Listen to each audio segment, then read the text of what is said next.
Well, thank you very much. My name is Kevin Vuong, and up until April of this year, I had the privilege of being the Member of Parliament for the near winner of the World Series, the Toronto Blue Jays. But to me, in my heart, they will always be winners. I became a first-time father, and so I'm focused on that being my primary responsibility now. And I didn't run for re-election, but what was key for me when I was a Member of Parliament was attending this forum. I've been here a number of times, and one of the things that I found incredibly helpful for my work, and why I applaud so many of you who continue to attend throughout to the second day and to be here, is what Congressman Pittenger has put together is more than just a forum for all of the insights that we get from all the experts, but also a forum for us to build relationships and dialogue with one another. Especially when, well, I'm not a parliamentarian anymore, when shit hits the fan and there's a crisis, the opportunity to pick up the phone and call one another and cut through bureaucracy and any delays when there is a crisis is something that you can't buy, that you can't easily get. And that is something that the Parliamentary Intelligence Security Forum has proved to be invaluable for me, and something that I hope to be able to help to facilitate when you join us in May of next year in Ottawa, which is the capital of Canada. I should also take the opportunity to acknowledge one of my former parliamentary colleagues, Ted Falk, who's the Honourable Member for Provincial Manitoba, who does some very important work on our House Industry Committee.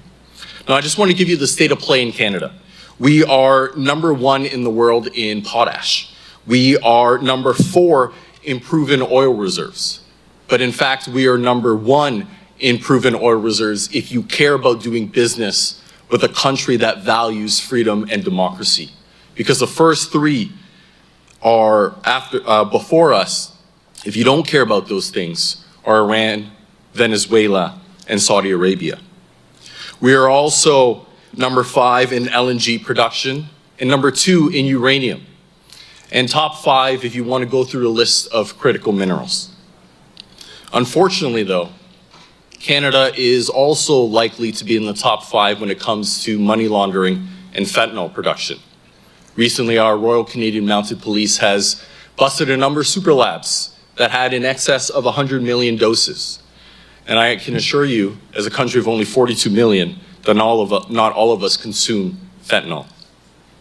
And so that's why it's proved to be so vitally important to not only attend forums like this, and we heard about the risk of money laundering, of fentanyl production throughout not only this forum, but last year's when I was here, especially where it was highlighted by a number of experts in that trans-border trafficking of illicit drugs. And so I also want to share just one recent development that is relevant to the United States and also all of us here writ large. And recently I had hosted a press conference to reveal the findings into an investigation of corruption and sub-state capture. In Canada's smallest province of Prince Edward Island, only 160,000 people. And on this small, tiny island, there was a Buddhist monastery that has somehow accumulated $500 million in assets. And what we saw there was reinforced tunnels connecting these vast monasteries. I'm not quite sure what monks need underground tunnels for. That same day that we hosted the press conference, 2 busloads of monks rapidly made their way to the airport with very heavy checked bags that they claimed was full of lotion. Again, I'm not sure what monks need with that much lotion. And this speaks to how in Western democracies, in countries that value the sanctity of faith and religion, how it can be exploited by our adversaries. And I think it's important to pull that forward as simply one case study of many examples that we've heard over these last 2 days.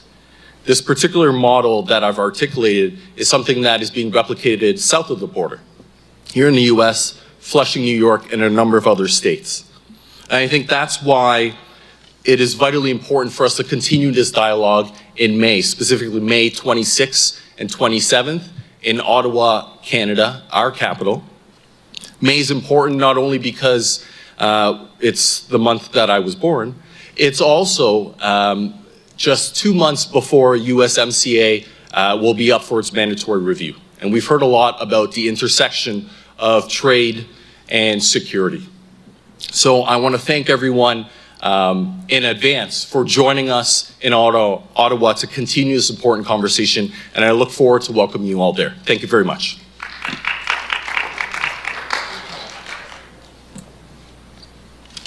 Kevin, thanks so much.